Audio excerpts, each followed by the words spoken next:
The pen's nib scratched a whisper-thin line of black ink across the salvaged paper. Alistair Finch followed the path of the Citadel's main water artery, his world contained within the precise angles of the filtration system. His tweed jacket, a size too large, bunched at his shoulders. Outside this small circle of lamplight, the enclave was a dull roar of existence, but here, there was only the steady logic of pipes and valves. Order. Heavy bootfalls shattered the quiet. They stopped beside his drafting table. Alistair did not look up, but he could feel the bulk of the man, the sheer displacement of air. "What is this, Finch?" Commander Rorick's voice was gravel scraped over iron. "More of your little drawings?" Alistair placed his pen down with deliberate care. "It's a complete schematic of the water reclamation system, Commander. If a single pump fails, we'll know exactly which secondary valve to." Rorick's gauntleted hand slammed down on the table, rattling the inkpot. "A waste of precious resources. Paper, ink, time. The walls need reinforcing. The dead push against them every night. You will be on the crew tomorrow, shoveling ash. My work has value. Long term is surviving until sunrise." A quiet shuffle of worn shoes announced a third presence, Dr. Toffel. Solus leaned on a walking stick fashioned from a rusted pipe, his thin frame looking as if it might collapse. "Commander, a man who understands how a system works is more valuable than 10 men with shovels when that system breaks."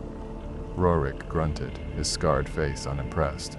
"He can understand it just fine while hauling barricades. The age of scholars is over, Doctor." The commander turned his cold eyes back to Alistair. "Dawn, be at the west gate." He strode away, his boots echoing his. Finality. Solus waited until the sound faded completely. He tapped a bony finger on Alistair's map. "A commendable effort, mapping the known. It gives one a sense of control." He looked up, his gaze distant. "But true order, Alistair, might require understanding the systems we cannot see. The ones outside these walls." Later, in the deepest quiet of the Citadel's sleeping hours, Solus found him again. The old man pressed a folded, brittle piece of paper into Alistair's hand. It was a pre-apocalypse geological survey, its surface cracked and yellowed. On it, in Solus's spidery script, were annotations. Arrows marked strange, converging flow patterns of migratory wildlife from years before the fall. They eerily mirrored the reports of herd movements from the Citadel's scouts. "They told me I was mad," Solus whispered, his voice a dry rustle. "But the patterns were there.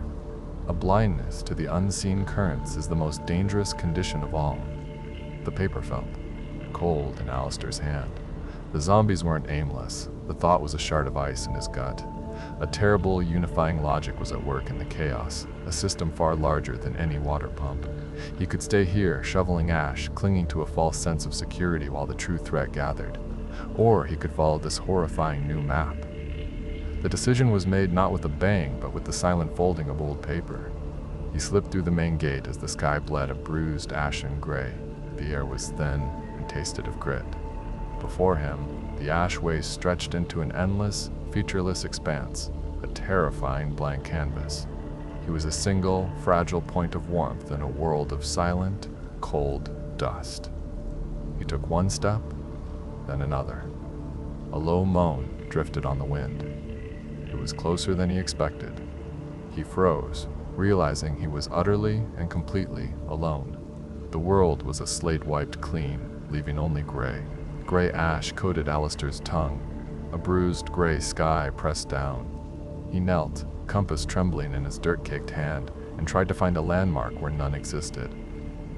The moans were constant, a sound like distant surf on a dead sea.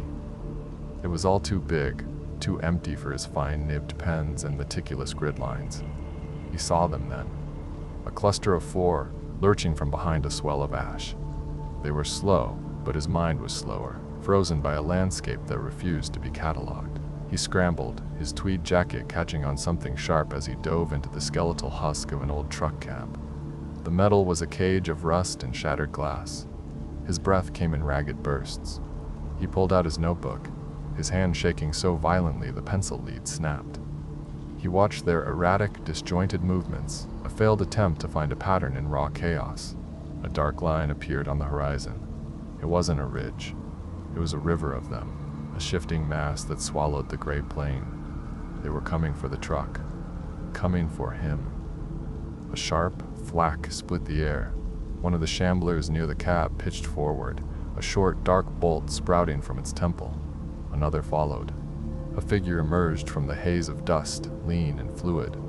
She moved with a predator's economy, her crossbow rising and falling with quiet purpose. The last two fell. She stood over him, her face weathered, her eyes missing nothing. She glanced at the notebook in his lap. "What are you doing? Drawing them a picture?" Her gaze flickered to his pack, to his worn maps. She scoffed, a short, sharp sound of contempt. "Useless." She jerked her head towards the tree line, a dark smudge against the gray. "The mire. Move." The air grew thick inside the forest, heavy with the smell of decay and stagnant water. Mist coiled around gnarled trunks, muffling the world. Alistair stumbled over a hidden root, his body a collection of aches and tremors. Wren moved ahead, a ghost in the gloom, her crossbow always ready. "My maps!" Alistair gasped, trying to explain. "They show patterns, concentrations. If we can understand I understand not getting eaten." She pointed with her chin. "There. A deer trail. Stay on it." It was barely a path, but it was something solid in the sucking bog. Then he felt it, a vibration through the soles of his worn shoes. It wasn't the distant, random moan of the wastes. It was a low, resonant thrum, a pulse. They saw the source moments later, a procession of the dead moving through the trees. They were not shambling. They walked, heads lolling but feet moving with an unnatural rhythm, following the same ancient trail deeper into the swamp.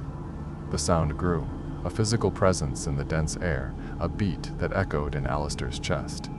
Wren stopped dead. He saw the shift in her eyes, cynicism giving way to a dawning, animal fear. The thrumming was louder now, coming not just from ahead but from the sides, all around them. The mist swirled, and for a heart-stopping second, it parted. Through the gap, they saw it. A vast, undulating sea of bodies, a river of death flowing from all directions, converging on some unseen point deep within the mire. The trail had not been an escape. It was the tributary. The pulse was a deafening, rhythmic beat, and they were walking directly into its heart. The wind tasted of concrete dust and time. It soured the back of Alistair's throat as it whistled through the hollowed-out floor of the skyscraper. 40 stories up, the world was a grid of ruin. Below, the dead flowed like dirty water through the canyons of the skeletal city. Wren knelt beside him, crossbow resting on the fractured ledge. Her presence was a small, solid warmth in the vast emptiness. For hours, Alistair did not speak. He just watched. His smudged spectacles were a frame for a horrifying geometry. He spread his maps on the gritty floor, the paper weighted down with chunks of fallen masonry. His slender fingers, calloused now in ways they never were at the Citadel, traced invisible lines in the air above the charts. The streams of undead were not random. They were currents. They eddied around the husks of armored personnel carriers and parted around impassable blockades of rubble, but the overall direction was constant. He drew an arrow with a charcoal nub, then another. The city was a basin, and the dead were water draining towards a single point. "They're not wandering," he murmured, his voice rough. Wren shifted. "They're hungry." "No, it's more than that." He looked at his map, now a web of converging vectors. The lines all met at a spot beyond the city's eastern edge, a place that did not exist on any pre-apocalypse chart he owned. He wrote the words beside the focal point, the Maw of Convergence. The name felt correct, a cold stone in his gut. "I need better data, topographical surveys, pre-collapse." He tapped a location on a different map, a civic building 3 blocks over and 12 down. Geological and cartography services. Wren followed his finger, her expression grim. "That's deep in. We can use the currents, move between them." He believed it. He had to. The alternative was to sit here and wait for the drain to swallow them all. Their descent was a careful ballet through a dead city. They moved in the empty spaces Alistair's new awareness provided, in the quiet pockets between the relentless rivers of shuffling bodies. The groans of the horde were the city's pulse, a constant low thrum that vibrated up through the soles of their boots. The cartography office was a mausoleum of paper. Dust motes danced in the thin shafts of light piercing the boarded windows. They found a steel cabinet, its lock long broken. Inside, rolled vellum tubes held the world as it was. Satellite imagery, geological surveys, elevation charts. Alistair unrolled a topographical map across a wide, dusty desk. He placed his own crude drawing over it. The lines matched. The convergence was real. It was centered on a deep, unnatural depression in the earth, a geological anomaly that had no business being there. A low moan from the street outside sharpened into a chorus. It was closer. Wren was already at the door, peering through a crack. "Alistair, we have a problem." The street was full. Not a river, but a dam of bodies. They packed the narrow avenue from wall to wall, their heads turned uniformly in their direction. It was not a random encounter. It was a net. Then came the crack of gunfire from the far end of the block. Alistair froze, the map still in his hands. Armored figures in Rorik's distinct gray fatigues advanced, firing disciplined bursts into the horde. They were not saving them, they were boxing them in. "Rogue element identified," a voice bellowed through the chaos. "Secure Finch," the world exploded. Wren shoved him back as the office door splintered inward under the weight of the dead. Rorik's men advanced from the other side. A soldier's gauntleted hand grabbed Alistair's jacket, ripping him away from the desk. The precious maps, his life's work, scattered into the churning vortex of soldiers and corpses, Wren. He saw her bring down one of the dead with her crossbow, then another with a brutal shove. But the tide was too strong. She was pulled under, a flash of her braided hair disappearing into the grasping, roiling mass. Her desperate cry was a thin thread of sound, instantly swallowed by the cacophony. Alistair fought, but the soldier's grip was iron. He watched his last map, the one proving the Maw's existence, flutter from his grasp. A soldier's boot crushed it into the grime. A rotted foot shuffled over it a moment later. He was dragged backward, away from the chaos, away from Wren. Trapped, disarmed, and utterly alone, he felt the city's low thrum intensify, an oppressive pulse that matched the frantic hammering in his own chest. Concrete dust rained from the ceiling, a fine gray powder that settled on Alistair's torn tweed jacket. The floor shuddered, another groan from the dying building. Outside, the city screamed a single, unending note of 1,000 groaning dead.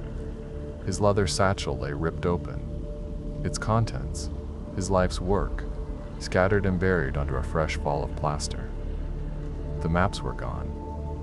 Every line, every meticulously charted migration route, lost. He was blind.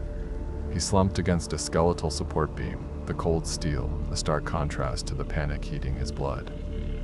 It was over. Rorik was right. Brute force was the only language this new world understood. He closed his eyes, not to think, but to surrender. And then, he saw them. Not in darkness, but in the black theater of his mind.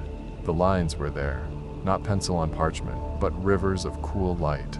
The arrows of the horde's migration pulsed with a soft luminescence, flowing and converging, not as a chaotic flood, but as a deliberate, intricate circuit. He saw the skeletal city, not as a ruin, but as a schematic. He felt the rhythm, the steady, almost imperceptible pulse that guided them all. It wasn't a map he had lost. It was a language he had learned.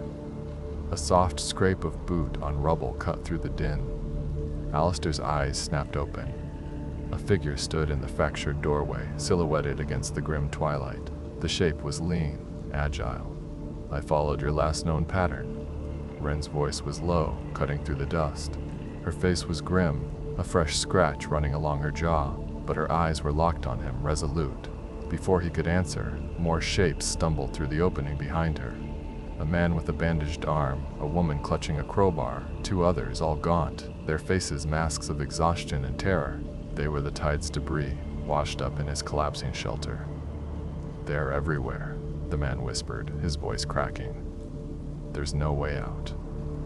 Alistair pushed himself to his feet. The dust on his spectacles seemed irrelevant. He saw the path. There is. He looked past them, through the broken wall, at the river of bodies flowing down the main thoroughfare. He saw the pulse. A city block away, the horde would hesitate, a collective intake of breath that lasted no more than 3 seconds. That way, he pointed toward a narrow alley, a black maw that seemed a certain dead end. "We move in 17 seconds. We run. When I say stop, you stop." "Exactly." The survivors stared at him. Wren simply nodded, her hand tightening on her rifle. He led them into the labyrinth. They moved in sharp, counterintuitive bursts, sprinting through open spaces that should have been death traps, then freezing in the shadows of derelict buses as rivers of the dead flowed past, inches away. Alistair was the conductor, his commands the beat to which they survived. He directed them not to where the dead weren't, but through the momentary pockets of space their rhythm created. They arrived at the source. The Maw of Convergence was a spire of pulsating gristle and bone, clawing its way out of a chasm in the earth. It thrummed, a deep, gut-wrenching vibration that was the source of the pulse, the heartbeat of the horde. A viscous mire of crushed bodies surrounded its base. "The thrum has a harmonic," Alistair said, his voice barely a whisper against the noise. "It builds, peaks, then echoes. The echo is the weakness." He pointed to 3 specific support columns of a ruined overpass that bracketed the maw. "The feedback loop is unstable. If we can shatter those points in sync with the echo's trough, the resonance will collapse inward." It was an insane plan, a puzzle fought with scavenged explosives against a god of flesh. Wren coordinated the small team, placing the charges with a sniper's precision while Alistair counted, his eyes closed, feeling the wave, the pulse, the echo. Now. The explosions were swallowed by the maw's own sound, but the effect was immediate. The deep thrumming hitched. It sputtered, then rose into a piercing shriek. The pulsating light within the spire flared violently before extinguishing, plunging the landscape into an abrupt, profound silence. The dead below slowed, their purpose gone, their movements becoming aimless, confused. Headlights cut through the gloom. A convoy of armored vehicles rolled to a stop. Commander Rourke emerged, his formidable frame silhouetted against the beams. He stared at the inert, silent maw, then at Alistair's small, ragged group standing victorious in the quiet. A flicker of disbelief, of profound misunderstanding, crossed his stern face before the mask of command snapped back into place. The immediate threat was gone. Wren came to stand beside Alistair, her shoulder brushing his. The world was scarred, vast, and quiet for the first time in ages. As he looked out at the now placid sea of the dead, a new question formed in the silence of his mind. If the architect was just one intelligence, what other currents were now forming in the deep?